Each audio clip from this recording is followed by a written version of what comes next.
Quote, Elon Musk's U.S. Doge service is seeking access to a heavily guarded IRS system that includes detailed financial information about every taxpayer, business, and nonprofit in the country, according to 3 people familiar with the activities, sparking alarm within the tax agency. The Washington Post reporting that Doge could get access to what's called the Integrated Data Retrieval System, which enables tax agency employees to access IRS accounts, including personal identification numbers and bank information. It also lets them enter and adjust transaction data, eek, and automatically generate notices, collection documents, and other records.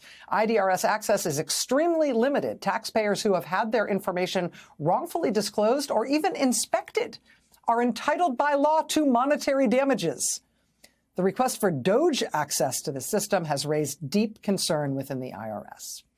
According to the Washington Post, the White House is pressuring the IRS to give access to this system to one of Elon Musk's gang of young software engineers, a 25-year-old who has recently been trying to delete his online history of amplifying white supremacists and praising the writing of a man who became a leading Holocaust denier.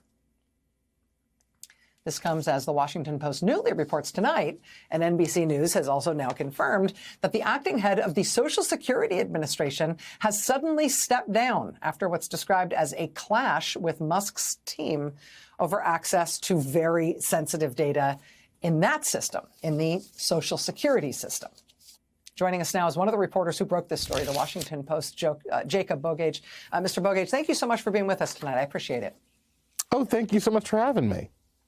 Did I get any of that the wrong way around, or did everything I say there comport with your reporting and what you understand as totally checks out? Great. Okay. So as of tonight, do we know whether this young staffer from Elon Musk's team has access to that sensitive IRS system? Has he been given entree into that system yet?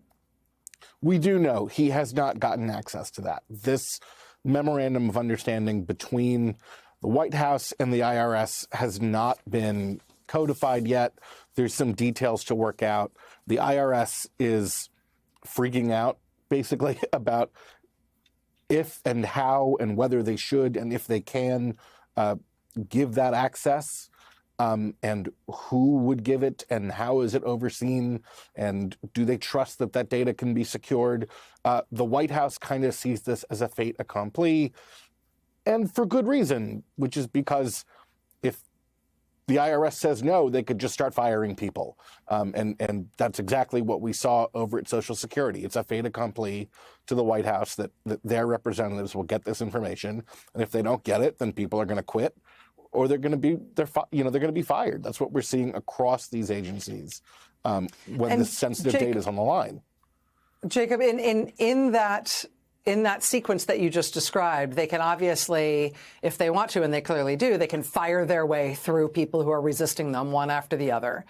In some cases, we've heard in some agencies about what sound like almost physical altercations trying to keep Doge people out of SCIFs, places where there's classified information and that sort of thing. But the other thing that's often operative here is the potential for a legal challenge, some sort of injunction to stop these staffers, these Doge people from accessing systems like this one at the IRS or the one at the Social Security Administration that led to the head of that agency resigning over the weekend, as you also reported. Do we know about whether legal threats are sort of part of the mix here with these sensitive systems? They are, but it's a little bit trickier. When we've talked about legal threats at IRS, the main one we're watching right now is these mass firings that we expect at IRS. They could be 9,000, 10,000 employees in one fell swoop. Legal challenges there are really potent.